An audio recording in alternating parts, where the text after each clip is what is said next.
네, 창세기 마지막 장인 이 50장은 요셉의 죽음으로 막을 내립니다. 요셉이 죽기 직전에 유언으로 이렇게 말을 하죠. 50장 24절부터 25절인데 함께 읽어보겠습니다. 요셉이 자기 친족들에게 말하였다. 나는 곧 죽는다. 그러나 난 너희를 보시고 너희를 이 땅에서 인도하여 내셔서 아브라함과 이삭과 야곱에게 맹세하신 땅에 이르게 하실 것이다. 요셉은 이스라엘 자손에게 맹세시키면서 일렀다. 하나님께서 반드시 너희를 돌보실 날이 온다. 그때 너희는 나의 뼈를 이곳에서 옮겨서 그리로 가지고 가야 한다. 하나님께서 너희들을 돌보신다라고 하는 것, 또 약속의 땅에 이르게 하실 것을 강조하면서 자신의 유골도 그곳에 가지고 가야 한다라고 하는 것을 그들에게 맹세를 시킵니다. 그래서 바로 이어지는 이 출애굽기 1장은 그 약속의 땅에 들어가는 이야기가 나오게 되는 것이죠. 창세기 마지막 장으로 이렇게 장식을 한 요셉. 사실 예수 그리스도의 예표이자 그림자로 기억되는 구약의 요셉의 이 요셉이 유언을 남기기 전에 그의 삶을 소개한 마지막 사건이 어떠한 것일까요? 바로 오늘 우리가 읽은 이 본문 사건입니다. 형들의 용서를 구하는 사과와 또 그리고 요셉의 용서와 위로가 담긴 내용이죠. 사과와 용서를 통한 이 화해의 장면이 바로 창세기 마지막 장에 나오는 아름다운 이야기입니다. 사실 여러분이 아시는 것처럼 요셉과 그의 형들과의 화해의 장면은 유명한 이야기입니다. 근데 우리는 이 50장 이야기를 기억하는 것이 아니라 45장에 나오는 이야기를 기억하죠. 계속 뭔가 보냈다가 다시 베냐민을 데려와라 이런저런 과정 통해서 요셉이 자기의 정체를 드러내면서 막 극적인 화해를 했던 장면들로 여러분 기억을 할 것입니다. 그런데 왜 아버지 야곱의 장례가 끝난 직후에 그 형들은 요셉이 다시 안갑흥할 것이라고 그들은 염려하고 근심했을까요? 사실 창세기 제가 45장 전후로 해서 말씀을 쭉 자세히 살펴보니까요. 요셉의 형들은 진심으로 요셉에게 사과하거나 용서를 구한 내용이 안타깝게도 나와 있지 않습니다. 그럼 이게 어떻게 된 일인가? 아버지 야곱의 생존 소식을 그는 듣고 싶었던 겁니다. 또 아버지가 생명처럼 여기는 이 베냐민을 그는 만나보길 원했던 것이죠. 베냐민을 데려왔습니다. 베냐민을 놓고 가라. 이거는 아버지에게 엄청난 불효고 아버지가 이것 때문에 고통스러워 돌아가실 거다라고 유다가 나와서 막 중재를 하죠. 차라리 저를 대신 종으로 삼아달라고 하는 얘기 나옵니다. 이런 유다가 자신을 종으로 삼아달라는 간절한 간청에 요셉이 너무나 감정이 북받쳐서 대성통곡을 하게 됩니다. 이 대성통곡하는 그 소리가 얼마나 컸던지 바로 왕까지도 궁에도 그 소리가 들렸다라고 할 지경이었죠. 그리고는 자신의 정체를 밝히고 형들에 대한 죄를 용서합니다. 아마 정체를 밝혔다라고 하는 것은 물론 우리가 가족이면 사실 서로 목소리를 금방 알겠지만 우리가 전혀 상상할 수 없는 자리에 설마 그 구덩이에 던졌던 노예로 팔아버렸던 그 동생이 애굽의 총리로 돼 있을 거라고 그는 꿈에도 생각하지 못했을 것입니다. 게다가 여러분 언어가 이집트와 이 이스라엘 사람들의 히브리어가 다르죠. 그럼 어떻게 했다는 얘기입니까? 통역을 썼다는 얘기입니다. 통역을 쓰고 제대로 그들이 얼굴을 들지 못한 채 통역을 통해서 말을 다. 하지만 이 요셉은 형들의 말을 다 알아들었죠. 통역을 쓰지 않아 다 알아들었던 겁니다.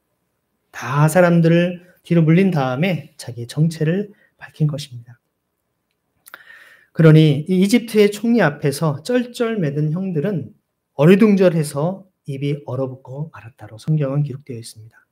자신들의 솔직한 감정이나 진실된 사과를 할 겨를이 없었던 상황이죠. 창세기 45장 3절은 이렇게 얘기합니다. 함께 읽어보겠습니다. 내가 요셉입니다. 아버지께서 아직 살아계시다고요? 요셉이 형제들에게 이렇게 말하였으나 놀란 형제들은 어리둥절하여 요셉 앞에서 입이 얼어붙고 말았다.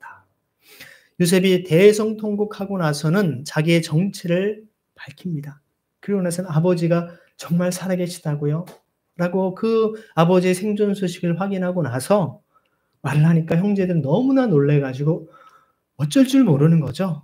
입이 얼어붙고 만 겁니다.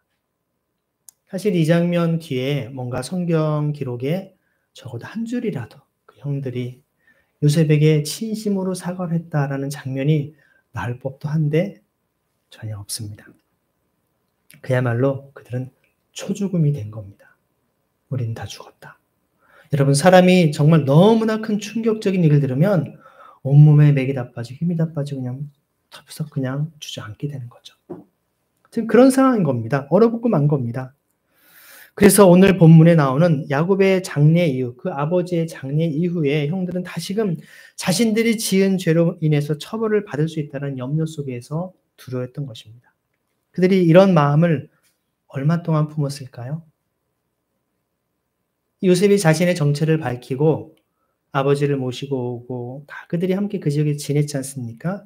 그리고 아버지가 돌아가실까지 몇 년 정도의 시간이 지났을까요?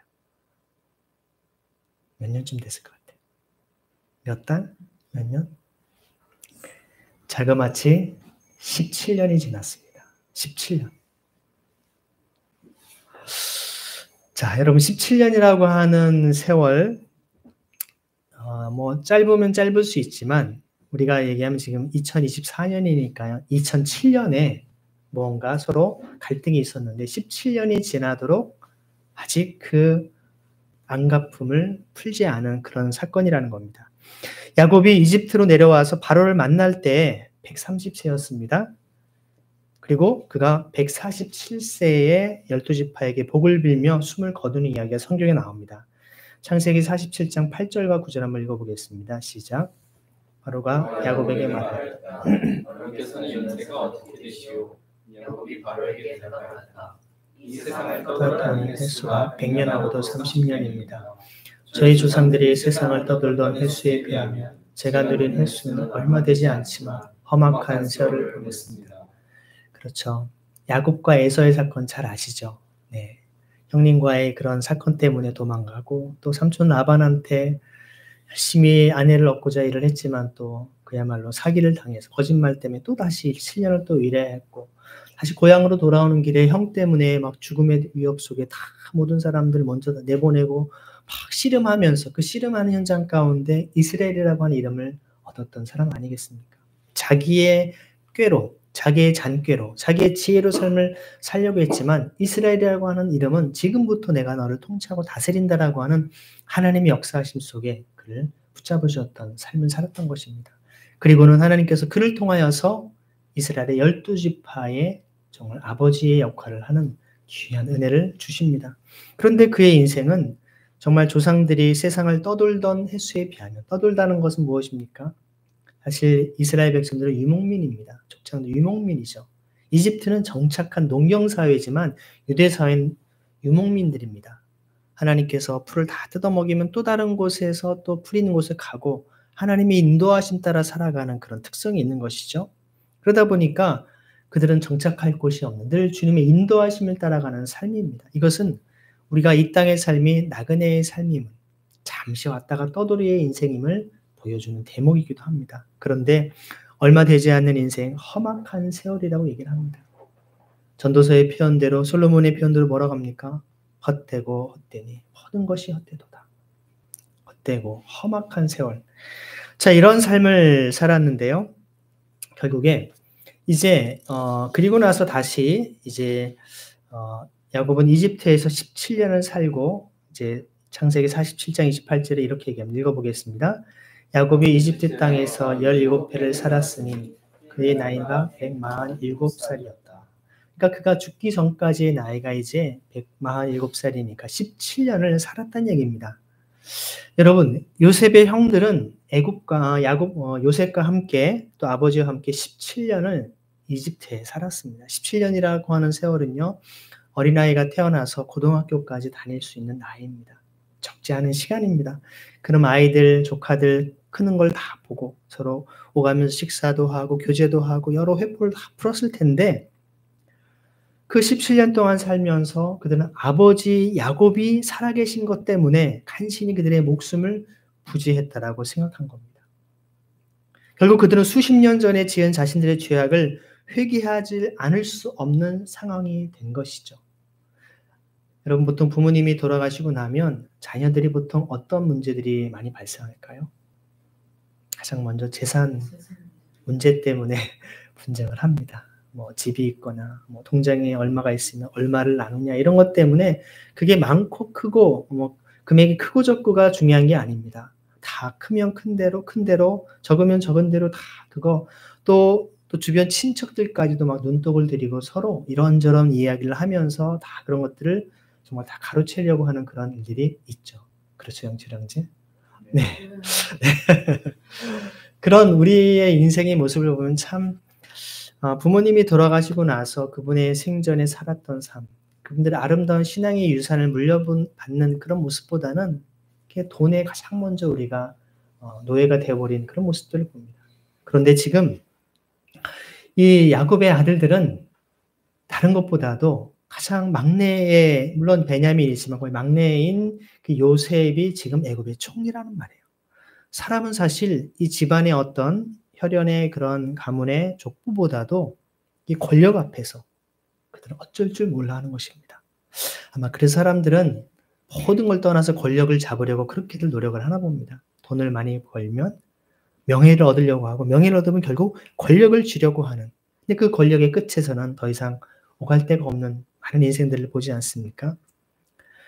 여전히 최고 권력자의 자리에 있는 이 동생 요셉 앞에서 그들은 자신들이 저지른 죄악의 결과, 바로 그 심판이 두려웠던 겁니다. 어찌 보면 저는 진정한 그리스도인의 삶이라면 자신들이 저지른 죄악에 대해서 이것을 어떻게 해야 될지 가슴 졸이고 주님 앞에 두렵고 떨리는 심정으로 살아가는 것이 올바른 양심이자 삶이 아닌가 생각이 됩니다.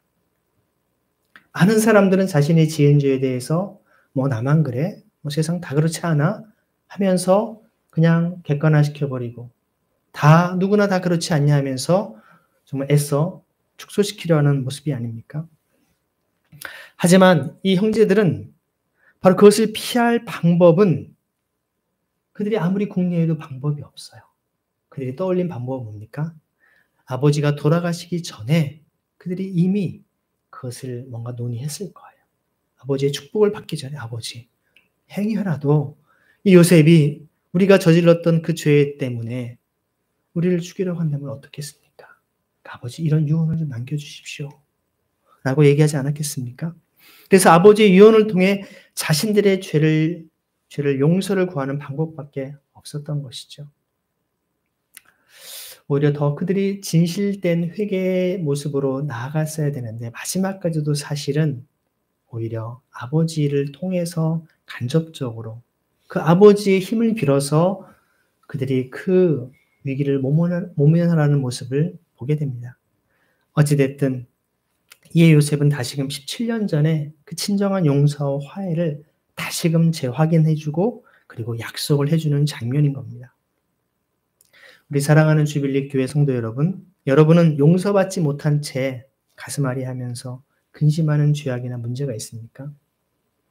아니면 여러분은 누군가를 용서하지 못한 채 응어리진 냉가슴으로 답답하게 살아가는 그런 삶으로 안타까워하고 있지는 않습니까? 그 문제를, 그 아픔과 상처를 어떻게 풀 수 있을까요? 오늘 본문에서 볼 수 있듯이 우리는 그 문제 앞에서 직면해야 됩니다. 문제를 들추어내고 그 문제 앞에서 솔직하고 자신의 모습을 그대로 있는 그대로 고백을 해야 되는 것입니다. 잘못했던 것들, 자기의 상한 감정들을 그대로 다 고백해야 되는 것입니다. 최후의 심판대 앞에서 하나님 앞에 우리가 다 모든 것을 직고하듯이 우리의 죄악과 허물을 상대방에게 직고하고 사과와 용서를 구하는 삶이 필요할 줄 압니다. 사실 우리 주변에 깊은 상처와 고통 속에 사시는 분들이 너무나도 많습니다. 성경은 대표적으로 그러한 분들이 바로 고아와 과부와 나그네라고 얘기를 하죠. 그렇다면 여러분, 우리 시대의 고아와 과부와 나그네는 누구일까요? 법적 보호를 받지 못하는 이들, 부당하고 억울한 일을 당했음에도 불구하고 아무런 도움을 받지 못하는 이들, 구조적 폭력과 억압으로 짓눌려 깊은 상처와 분노로 숨죽이며 살아가는 이들이 아닐까요? 그들을 사랑하시는 하나님께서 우리가 그들을 위해 신원하며 사랑하기를 주님은 요구하십니다. 신명기 10장 12절에 19절 이렇게 말씀합니다. 읽어볼까요? 시작. 이스라엘 손 여러분, 지금 주 당신들의 하나님이 당신들에게 원하시는 것이 무엇인지 아십니까? 주 당신들의 하나님을 경외하며 그의 모든 길을 따르며 그를 사랑하며 마음을 다하고 정성을 다하여 주 당신들의 하나님을 섬기며 당신들이 행복하게 살도록 내가 오늘 당신들에게 명하는 주 당신들의 하나님의 명령과 규례를 지키는 일이 아니겠습니까? 그렇습니다. 하늘과 하늘 위의 하늘, 땅 위의 모든 것이 다 주 당신들의 하나님의 것입니다. 그런데 주님께서는 오직 당신들의 조상에게만 마음을 쏟아 사랑하셨으며 많은 백성 가운데서도 그들의 자손인 당신들만을 오늘 이처럼 택하신 것입니다. 그러므로 당신들은 마음의 할례를 받고 다시는 고집을 부리지 마십시오. 이 세상에는 신도 많고 주도 많으나 당신들의 주 하나님만이 참 하나님이시고 참 주님이십니다. 그분만이 크신 권능의 하나님이시요 두려우신 하나님이시며 사람을 차별하여 판단하시거나 뇌물을 받으시는 분이 아니시며 고아와 과부를 공정하게 재판하시며 나그네를 사랑하셔서 그에게 먹을 것을 입을 것을 주시는 분이십니다. 당신들이 나그네를 사랑해야 하는 것은 당신들과 한때 이집트에서 나그네로 살았기 때문입니다. 아멘. 여기에 보면 고아와 과부를 공정하게 재판하시고 신원하는 것이죠. 억울함을 풀어주는 것입니다. 나그네를 사랑하셔서 그에게 먹을 것과 입을 것을 주시는 분이십니다.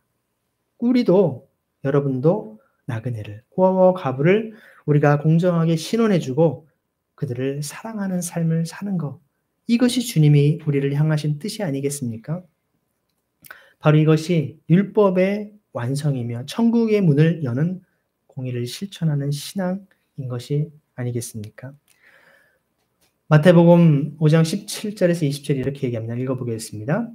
내가 율법이나 예언자들의 말을 폐하러 온 줄로 생각하지 말아라.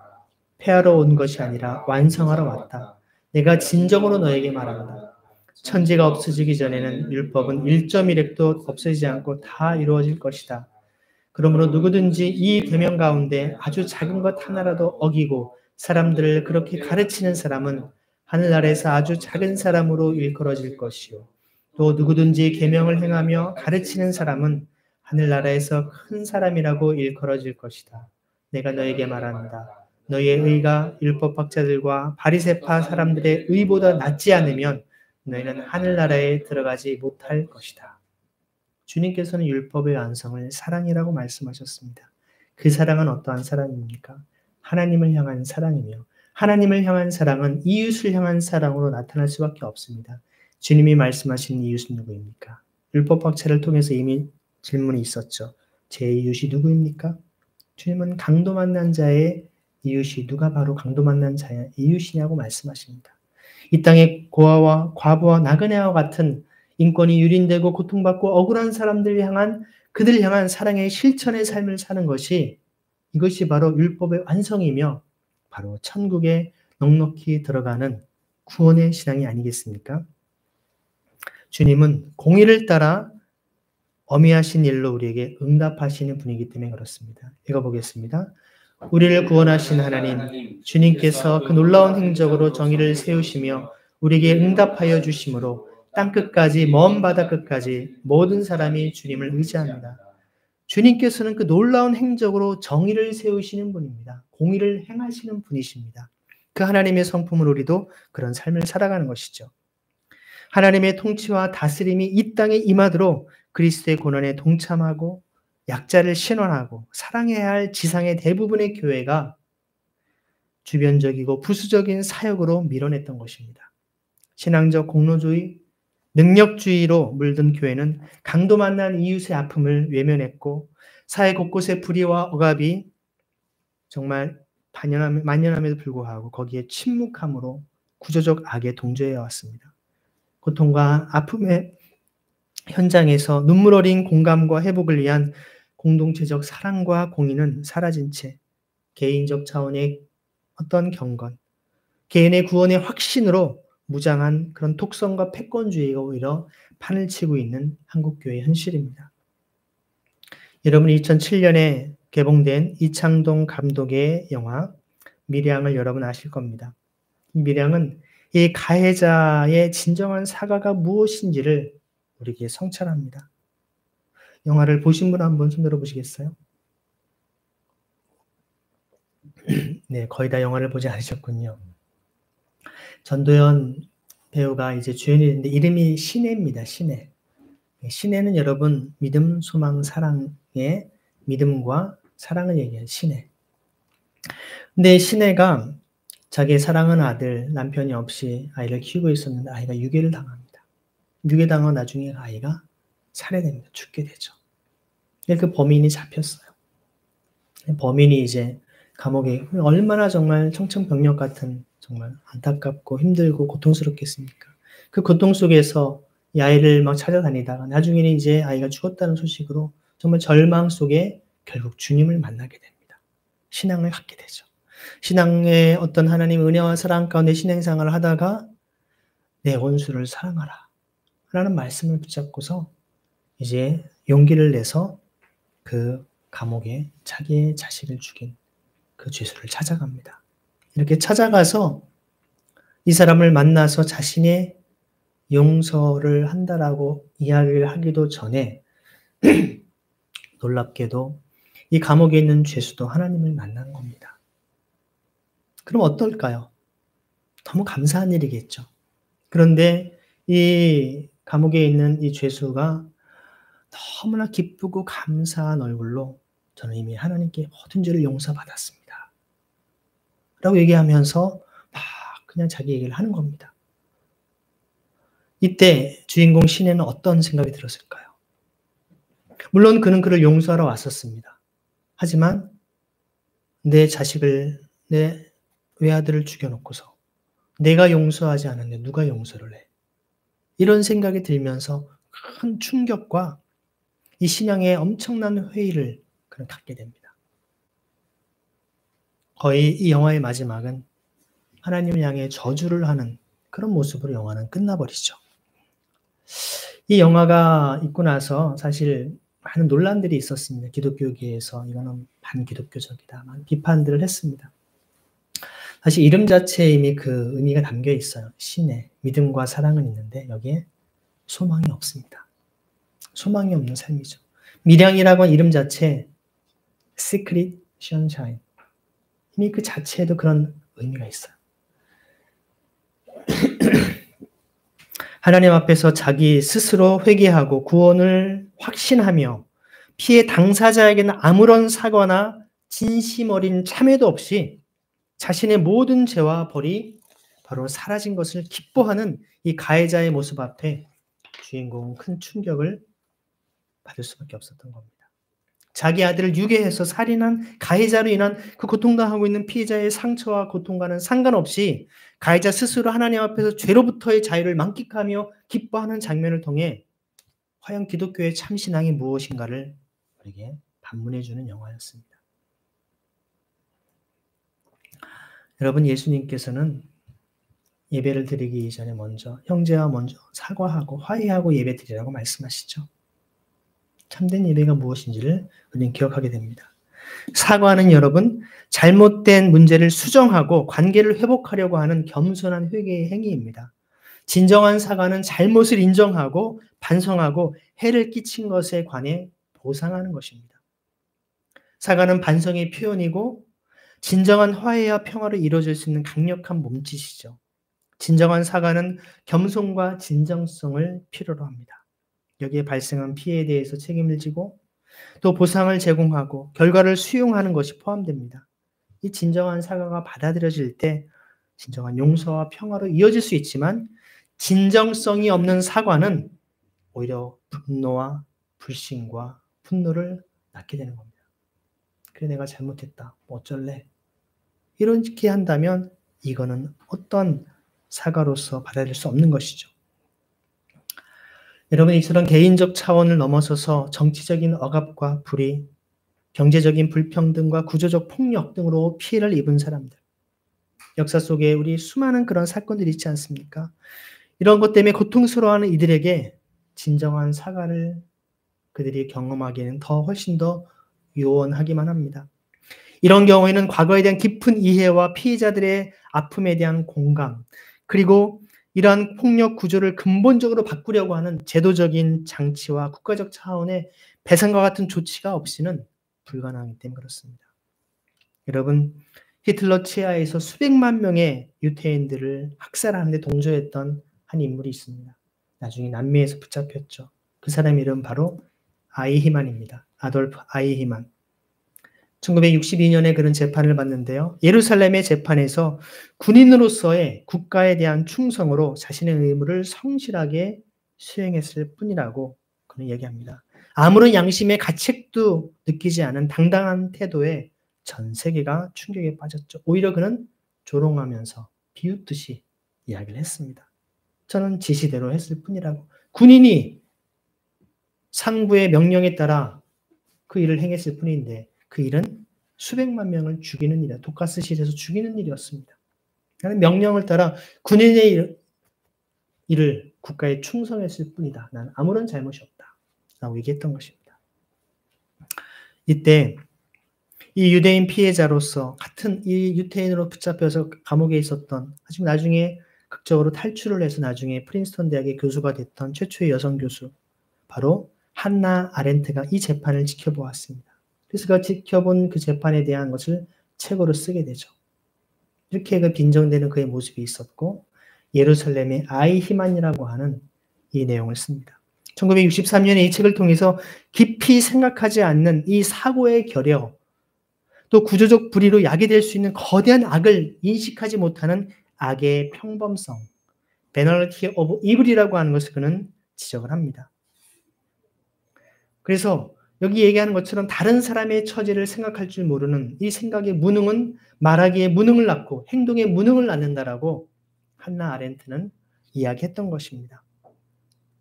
진정한 사과를 위해서는 국가나 조직으로 인해 자행된 거대한 악에 대한 인식이 필요합니다.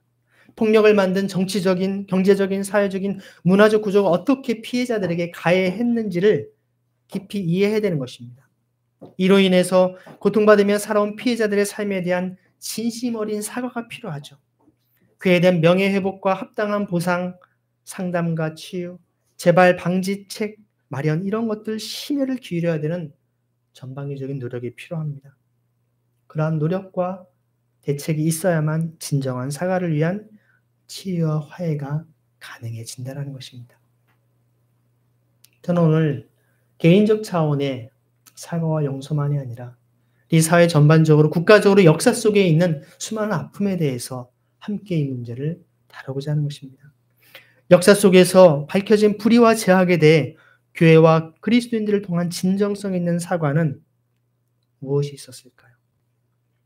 아무래도 제가 교회사를 강의하다 보니 몇 가지를 살펴볼 수 있습니다. 가장 먼저 떠오르는 것은 바로 노예들에 대한 문제입니다.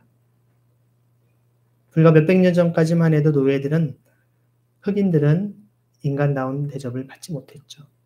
단순한 종이 아니라 마음대로 죽여도 되는 물건 취급당했던, 이렇게 개처럼 질질 끌고 다니고 성적으로 완전히 수치심을 느끼게끔 모든 것을 마음대로 했던 그런 사람들이었습니다.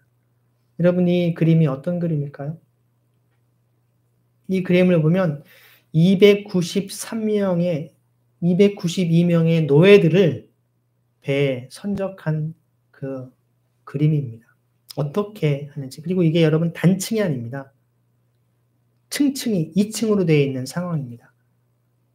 여러분 다 사람들입니다. 다 사람들. 이런 상황에서 한 달 동안 배를 타고 옵니다. 여러분. 먹을 것도 제대로 공급받지 못한 채 어떤 오물과 모든 걸 다 뒤집어쓰고, 그리고 여기에서 누가 죽어나가면 그냥 바다에 던져버렸던 것이죠.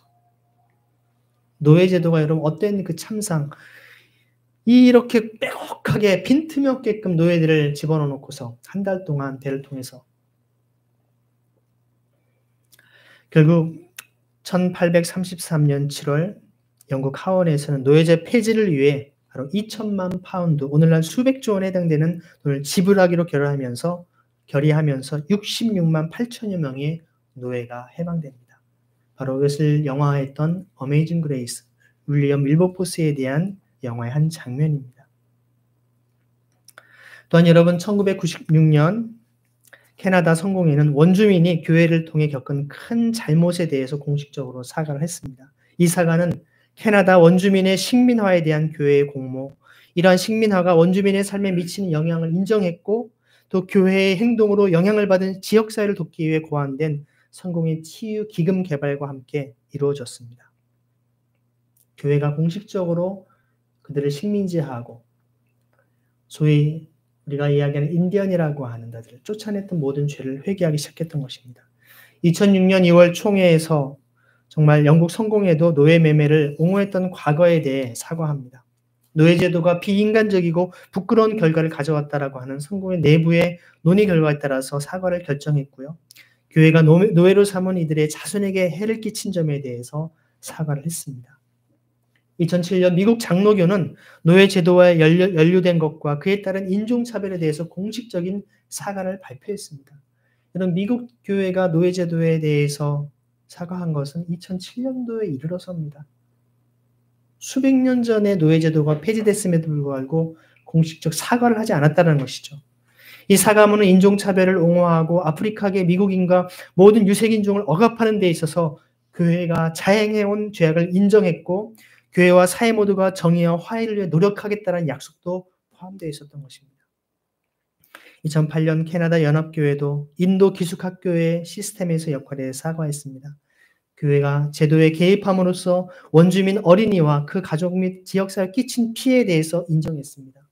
그 모든 제도의 유산을 해결하기 위해서 계속 노력하겠다는 약속을 했고 사과문에는 치유와 화해를 위한 지원도 약속하는 내용을 담았습니다. 이런 교회들의 구체적인 뒤늦은 것이지만 그래도 여기에 대한 대책과 또는 지원과 또 여러 가지 그들의 어떤 대가집을 고백하고 있는 것입니다. 반면에 여러분 미국 상원은 2009년 6월 노예제도와 인종차별법에 대해 사과하는 결의안을 만장일치로 채택했습니다. 멋있는 일이죠. 미국 역사상 처음으로 상원이 흑인 노예제도에 대해 공식적으로 상하한 것을 바로 이 결의안인데요. 노예제에서 고통받는 흑인과 그들의 선조에 대해 사과드린다고 밝혔습니다. 모든 인간은 평등하게 태어났으며 생명과 자유와 행복 추구라는 양도할 수 없는 권리를 부여받았다는 원칙을 다시 한번 확인하며 모든 미국민은 인종적 편견과 부당함, 사회적 차별을 없애는데 노력할 것을 촉구한다라고 했습니다. 하지만 여러분 이 미국의 결의안은요. 미국 정부를 상대로 한 어떠한 배상 해결의 수단이 될 수 없다라고 얘기를 했습니다. 무슨 얘기입니까? 흑인 노예 후손들의 그런 배상 문제에는 선을 그었던 것입니다. 역사적 과오에 대해서는 책임을 지지만 경제적 책임은 지지 않겠다라는 것이죠. 이 옆에 나라가 지금 그러고 있죠. 우리는 이미 배상했다. 과거 강제징용이라든지 위안부라든지 이런 문제 있지만 우리는 이미 다 해결했다. 더 이상 우리는 책임 없다. 아니 그것도 왜곡하죠. 너희들이 자발적으로 그런 것을 한 것이 아니냐. 1833년 영국 하원에서 노예제 폐지를 위해서 그 당시 2천만 파운드, 오늘날 수백조 원에 해당되는 돈을 지불하기로 결의한 것과는 사뭇 결이 다른 결의안이었죠. 잘못은 인정하지만 책임은 지지 않겠다라는 이런 식의 사과는 대명분을 위한 생색내기에 불과합니다. 이것은 진정한 사과가 아닙니다. 이처럼 여러분 진정한 사과는 치유와 화해의 필수적인 부분입니다. 피해와 고통에 대한 일정한 대가를 지불했을지라도 무한 책임을 지겠다라는 마음과 태도가 없다면 진정한 사과로 보기 힘듭니다. 어디까지 무한 책임입니까? 그 사람이 다 그 마음이 풀릴 때까지. 그 사람이 이제는 됐다라고 더 이상 하지 않아도 된다라고 할 때까지. 경제적 보상으로 모든 책임을 다했다라는 식의 논리는 개인과 개인뿐만 아니라 국가와 국가 간의 관계에서도 결코 바람직하지 못한 태도인 것입니다. 여러분, 독일에서는요, 총리가 새로 취임할 때마다 유태인 학살에 대한 사죄와 함께 역사적 과오에 대한 책임을 반복적으로 언급하고 있습니다. 여러분, 제2차 세계대전 당시 나치에 희생당한 유태인을 구출한 체코인, 오스카 쉰들러에 대한 실화를 다루며 1993년 개봉한 영화 여러분 기억하시나요? 바로 쉰들러 리스트. 이 쉰들러 리스트의 감독은 바로 스티븐 스필버그 감독입니다. 이 사람에게 5년 후인 1998년 독일 대통령의 이름으로 민간인에게 수여되는 독일 최고의 명예인 십자 훈장을 수여했습니다. 쉰들러 리스트 보신 분 한번 손 들어볼까요? 네, 그래도 좀 보셨네요. 유태인 대학살을 공론화하는데 자기 독일 사람입니다. 자기 민족, 자기 조상들이 유태인들을 학살한 것을 전 세계의 만행을 다 알리는데 공론화하는데 기여했다라고 이런 십자 훈장을 준 것입니다. 일제치하에서 36년간의 고통받은 한국에서 위안부와 강제징용을 비롯한 수많은 역사 왜곡에 대한 일본의 진심 어린 사과를 기대하기는 너무나 먼 나라 이야기처럼 들리지 않습니까? 그렇다면 이 쉰들러 리스트가 어떠한지 짧게 몇 분짜리를 잠깐 보도록 하겠습니다.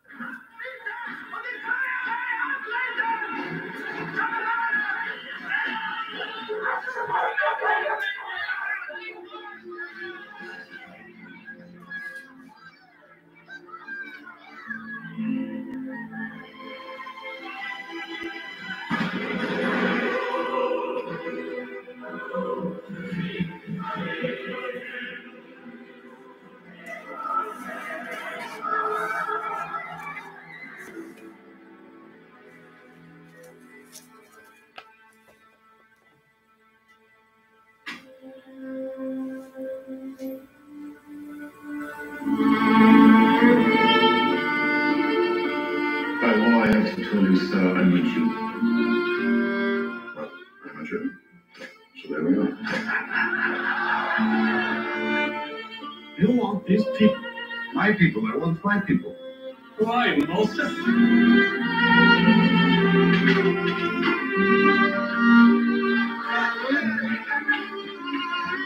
They say your factory is a haven. They say you are good. Who says that? Everyone.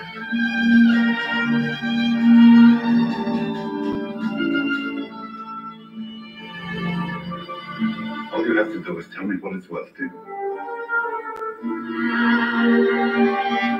What's a person worth? No. What's one worth to you?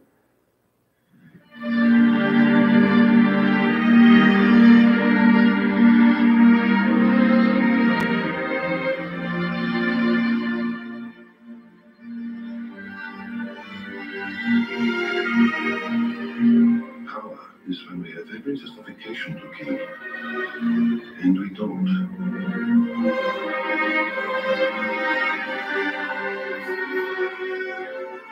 So this is life.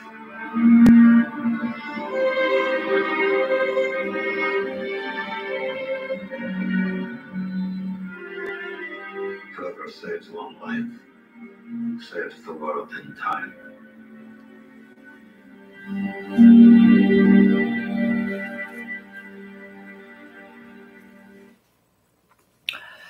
네, 이처럼 여러분 대사 가운데 사람을 죽일 수 있어도 죽이지 않는 것이 진정한 힘이라고 얘기를 하죠. 그러니까 유태인들을 학살할 수 있음에도 불구하고 그들에게 차유를 베풀 수 있는 그것이 진정한 힘이 아니겠느냐. 이 쉰들러 리스트, 오스카 쉰들러는 자기 공장에 유태인들을 한 1000여 명 이상을 다 고용을 해서 그 사람들을 이 나치의 그 학살에서 그들 다 보호했던 것입니다.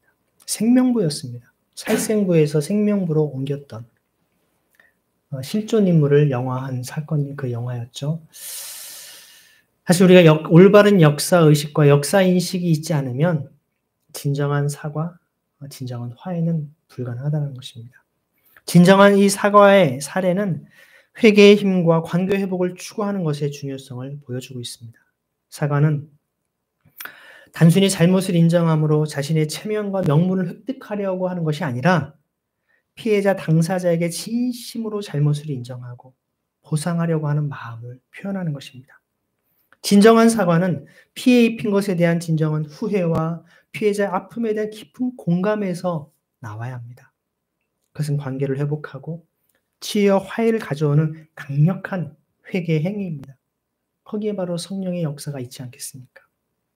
진정한 사과는 말 그 이상을 포함하죠. 그들이 저지른 잘못에 대한 인정, 회개, 그리고 보상에 대한 헌신, 이 구조적 폭력과 억압이 존재하는 경우 진정한 사과는 착취로 인해 이어진 제도적인 부당성을 인정하고 이 상황을 바로잡겠다라고 하는, 또 모든 것을 보상하겠다라고 하는 의지가 포함되지 않을 수가 없는 것입니다. 그래서 진정한 사과는요, 개인이나 국가를 그 깊은 수렁과 늪에서 탈출할 수 있게 하는 것입니다. 진정성이 없는 그런 사과를 하는 사람에게 가장 큰 벌은요, 사람들에게 신임을 못 받는 것보다 그가 앞으로 진실을 말한다 할지라도 아무도 그를 믿어주지 않는다는 점입니다. 진정한 사과는 용서와 평화, 더 나은 미래를 만들어갈 수 있는 가능성을 우리에게 열어줍니다. 남북, 동서, 성별, 세대 간의 수많은 갈등과 분열이 가득한 이 시대에 평화와 정의의 가능성을 만들기 위해서는 진정한 사과가 치유와 화해의 첫걸음이 되어야 될 것입니다. 하나님의 통치와 다스림이 이 땅에 임하도록 그리스도의 고난에 동참하지 못한 한국교회의 죄악에 대해서 우리는 진정한 사과와 회개가 필요합니다. 우리가 먼저 주빌리 교회, 우리 성도들이 우리 민족의 죄, 우리 교회의 죄, 역사의 죄를 과오를 주님 앞에 자복하고 회개하는 것들이 필요합니다.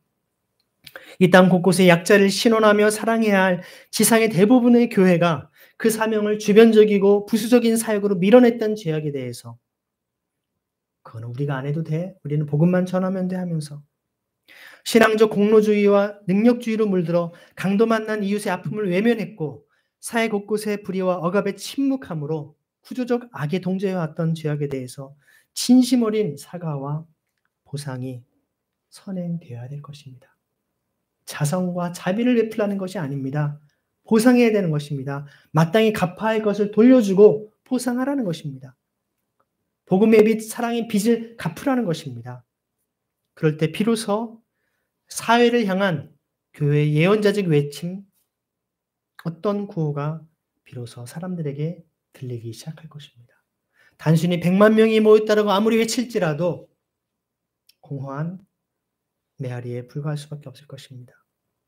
오늘은 대림절 첫째 주일입니다. 어드벤트입니다. 예수님의 거룩한 탄생과 함께 다시 오실 주님을 간절히 대망하는 교회 절기, 교회력의 시작이죠. 예수 그리스도를 진정으로 내 삶의 주인으로 왕으로 모시지 않으면 이러한 진정한 사과와 용서는 불가능할 것입니다. 우리 안에 그리스도 예수의 마음을 품을 때 성령 하나님의 역사 가운데에서 그러한 용서와 화해의 능력이 나타날 줄 믿습니다. 십자가에서 우리의 모든 죄를 사해 주신 그 십자가에 달리신 우리 주 예수 그리스도를 바라봄으로 진정한 사과와 용서 그리고 화해의 감격과 기쁨을 누릴 수 있는 저와 여러분, 이 한국 교회와 이 나라 민족, 모든 세계가 되기를 간절히 축원합니다. 기도하겠습니다. 같이 기도하실 때 주님이 이 땅에 오신, 또 다시 오실 주님을 기다리는 대림절의 첫날, 첫째 주일입니다. 이 땅에 수많은 상처와 아픔으로 고통당하고 있는 사람들, 개인적 차원뿐만이 아니라 구조적으로 여러 억압 속에서 고통당하고 있는 역사의 과오와 그 불의와 왜곡 앞에서 정말 그들이 가슴 처절하게 고통하고 신음하고 있는 그들의 부르짖음을 주님 들어 응답하여 주셔서 이 땅에 진정한 사과와 용서가 일어나는 역사가 있게 하여 주시고 주님의 은혜와 사랑으로 이 땅을 변화시켜 주옵소서. 우리 교회가 그리스도인들이 먼저 그 길을 그 빗장의 문을 열고 그 화해의 길을 열어갈 수 있도록 은총을 하여 주옵소서. 회개케 하여 주옵소서. 같이 시간 합심하여 기도하겠습니다. 거룩하신 주님, 우리 주님의 대림절 첫째 주일을 맞이하여서 주님을 간절히 갈망하는, 주님의 다시 오심을 간절히 갈망하니까 주님이 이 땅에 오시지 않으면, 주님이 함께 하시지 않으면 왜곡된 역사와 불의와 모든 신과 고통 속에서 절망하는 이들이 참 소망이 없음을 옵니다.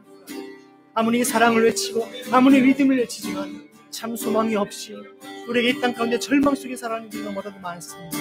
주님 우리에게 그 사랑을, 그 믿음을, 그 소망을 우리에게 부어주옵소서. 그 거룩한 통로가 되길 원합니다.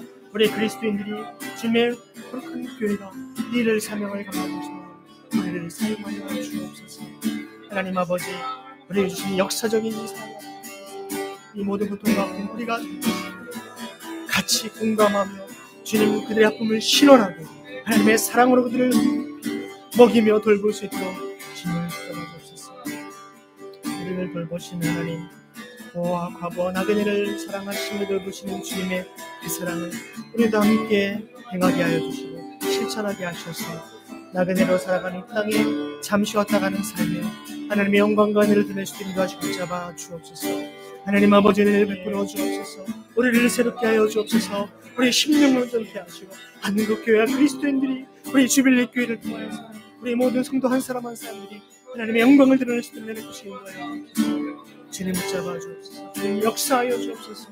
말씀하시는 거예요 주옵소서. 주님 통치하시는 거예요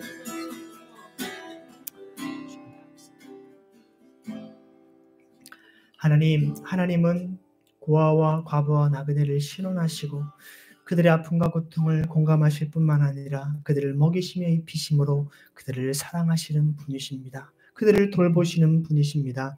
주님, 우리도 하나님을 사랑하는 자로서 그 사랑을 힘입어 예수 그리스도의 마음을 품고 성령의 충만함으로 우리의 것을 내놓고 우리의 물질과 시간과 재능을 내어놓아 그들을 섬기며 사랑할 수 있도록 하나님의 공의를 실천할 수 있도록 우리를 사용하여 주옵소서.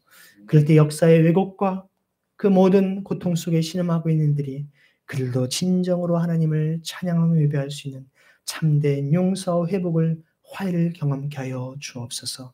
우리 한국교회가 또 많은 그리스도인들이 그런 평화의 도구로 주님의 빛으로 소망으로 살아가도록 함께하여 주옵소서. 오늘도 머리 숙여 예배하는 우리 모든 성도 한 사람 한 사람들을 주님의 성령으로 기름 부어주시고 우리 모든 상처 아픔을 싸매주시며 용서할 수 있는 힘을 또 용서받을 수 있는 은혜를 또 하나님의 거룩한 화해와 평화를 이루어갈 수 있는 하나님의 거룩한 사람으로 살아가도록 함께하여 주옵소서. 살아계신 예수 그리스도의 이름으로 감사하며 기도드립니다. 아멘. 함께 사도신경